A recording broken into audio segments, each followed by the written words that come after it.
الحمد لله العزيز العزة والعلا والصلاة والسلام على سيد الأنبياء شمس الضحى بدر الدجى نور الهدى منبع الجود والعطاء أما بعد أعوذ بالله السميع العليم من الشيطان الرجيم بسم الله الرحمن الرحيم قل لا أسألكم عليه أجرا إلا المودة في القربى قال النبي صلى الله تعالى عليه وسلم الفاطمة بدعة مني آمنت بالله صدق مولانا العظيم وصدق رسولنا بلاغ المبين ونحن على ذلك لمن الشاهدين والشاكرين والحمد لله رب العالمين رب اشرح لي صدري ويسر لي امري واحلل عقدة من لساني يفقهوا قولي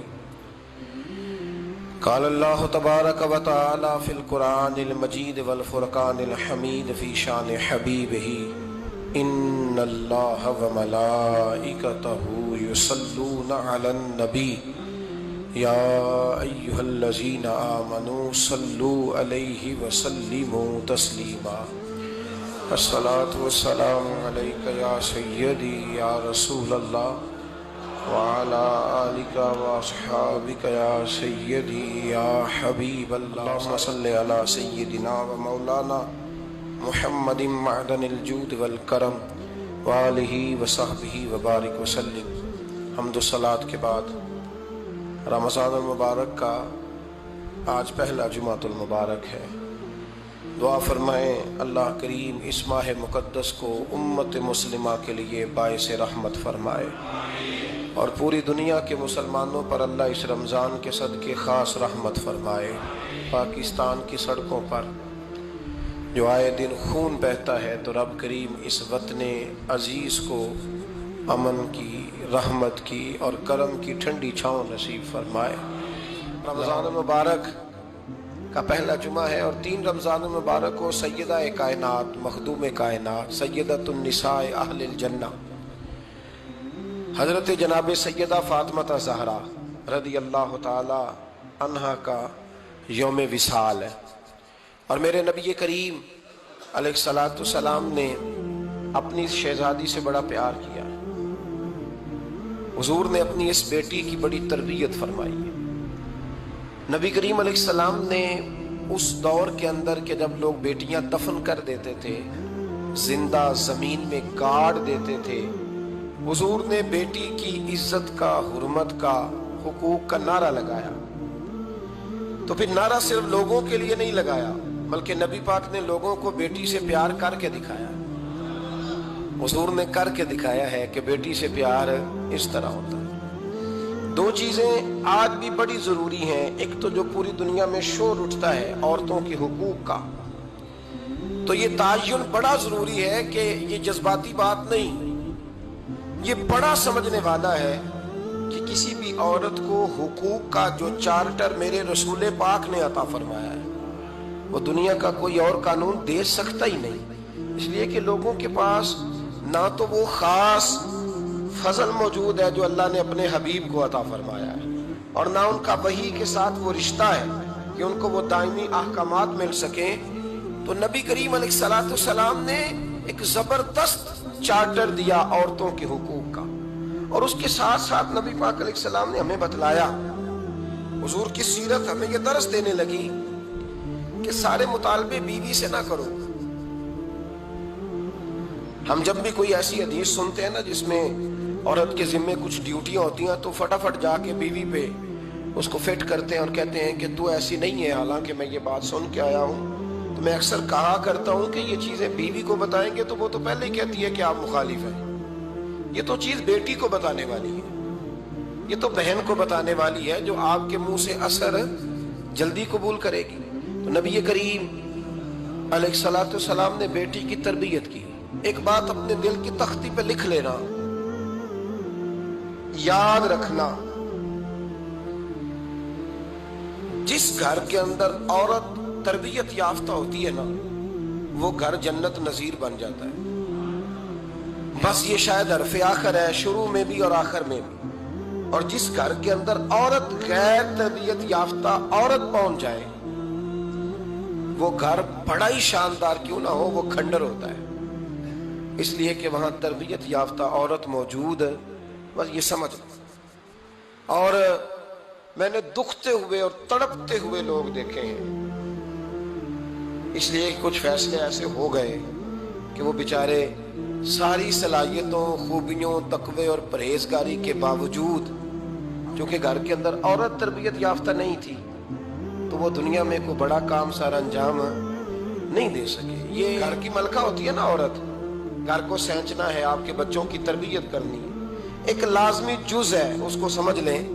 بچے باپ جتنا مرضی مشفق ہو، مہربان ہو، پر بچوں کی اٹیچمنٹ اپنی بولیے ماں کے ساتھ ہوتی ہے نا، تو اس کا مطلب ہے کہ بچے جس کے ساتھ اٹیچ ہے، کبھی بھی چھوٹی عمر میں، بڑے ہو جائیں تو بات اور ہے، کچھ چیزوں کو سمجھنے لگیں، اثر لینے لگے، معاملہ اور ہے، لیکن جب تک بچے چھوٹے رہتے ہیں، وہ ہر معاملے میں ان کی ماں حق پہ نہ بھی ہو تو پھر بھی وہ اس سے پیار کرتے ہیں، یہ ممتا ہے، کرنا چاہیے، اس میں کوئی ایسی بات نہیں۔ لیکن جو بات سمجھا رہا ہوں وہ یہ ہے کہ بچوں کی ماں اگر غیر تربیت یافتہ ہوگی تو بچے تو اس سے اٹیچ پھر بھی ہوں گے، تو بچوں کی تربیت پر بھی اثر پڑے گا۔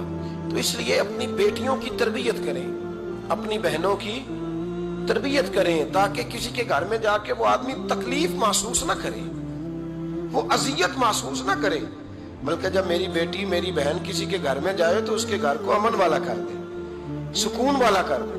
تو ہم تباہی ہے گھروں کی، میں نے بڑے بڑے سیانے لوگ تڑپتے دیکھے، آپ یقین کریں، تڑپتے ہوئے، سسکتے ہوئے، بل بلاتے دیکھے ہیں، اس لیے کہ گھر کے اندر کا ماحول خوفناک ہو گیا، غیر تربیت یافتہ ماحول۔ اور کئی دفعہ ایسے معاملات ہوتے ہیں بعض لوگوں کے کہ جن کے لیے مشکل ہوتا ہے اس معاملے کو تبدیل کرنا، تو مہربانی فرمائیں جمعۃ المبارک میں آج یہ نیت کریں کہ ہم بیٹیوں کی تربیت پر توجہ دیں گے، بیٹی کی تربیت کریں گے انشاءاللہ، توجہ دیں گے انشاءاللہ۔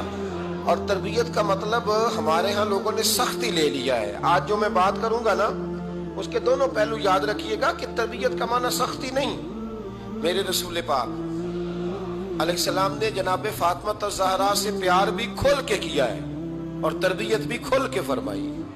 ہم سمجھتے ہیں کہ تربیت جس نے کرنی ہے وہ ڈنڈا پکڑے رہے، پھر ہنسے نہ، مسکرائے نہ، ہر وقت ڈنڈا استعمال کرے گا تو تربیت ہوگی، دونوں باتیں غلط ہیں۔ تربیت بھی کرنی ہے اور پیار بھی کرنا ہے۔ حضرت فاطمہ الزہرا حضور علیہ السلام کی 7 اولادیں ہوئیں، 3 بیٹے اور 4 بیٹیاں، اور چاروں بیٹیوں میں سب سے چھوٹی ہیں جناب فاطمہ۔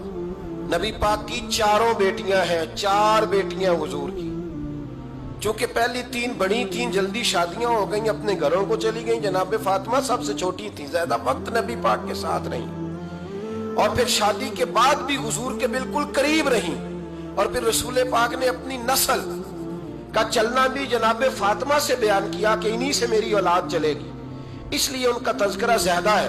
یہ ظلم نہ کیا جائے کہ حضور کی شہزادی ایک تھی، نبی پاک کی 4 بیٹیاں ہیں، بڑی بیٹی، دوسری بیٹی، تیسری بیٹی، ان کے بھی ہمیں نام یاد ہونے چاہیے۔ حضور کی ایک شہزادی کا نام جناب زینب ہے، حضرت فاطمہ نے بھی پھر اپنی ایک بیٹی کا نام زینب رکھا بہن کے نام پر۔ حضرت نبی کریم علیہ السلام کی ایک صاحبزادی کا نام رقیہ ہے، حضرت فاطمہ نے بھی اپنی ایک بیٹی کا نام رقیہ رکھا اپنی بہن کے نام پر۔ حضرت فاطمہ کی ایک بہن کا نام ام کلثوم ہے، حضور کی ایک بیٹی کا نام ام کلثوم ہے، تو جناب فاطمہ نے بھی اپنی ایک بیٹی کا نام ام کلثوم رکھا۔ حضرت فاطمہ کی بھی 6 اولادیں با اختلاف روایات بیان کی گئی ہیں، 3 بیٹے تھے اور 3 بیٹیاں تھیں۔ 3 بیٹے تھے، امام حسن، امام حسین اور امام محسن۔ امام محسن کا جلدی انتقال ہو گیا چھوٹی عمر میں، اس لیے زیادہ تذکرہ نہیں۔ باقی 2 شہزادیاں بھی ذرا جلدی رخصت ہو گئیں، جناب زینب موجود رہیں، کربلا تک گئیں، اس لیے ان کا تذکرہ زیادہ کتابوں میں ملتا ہے۔ حضرت فاطمہ سب سے چھوٹی تھی، نبی پاک کے ساتھ وقت گزارا، قرآن مجید نے اس گھر کی محبت ہم پر فرض قرار دے دی۔ لا اسألکم علیہ اجرا الا المودۃ فی القربى، فرمایا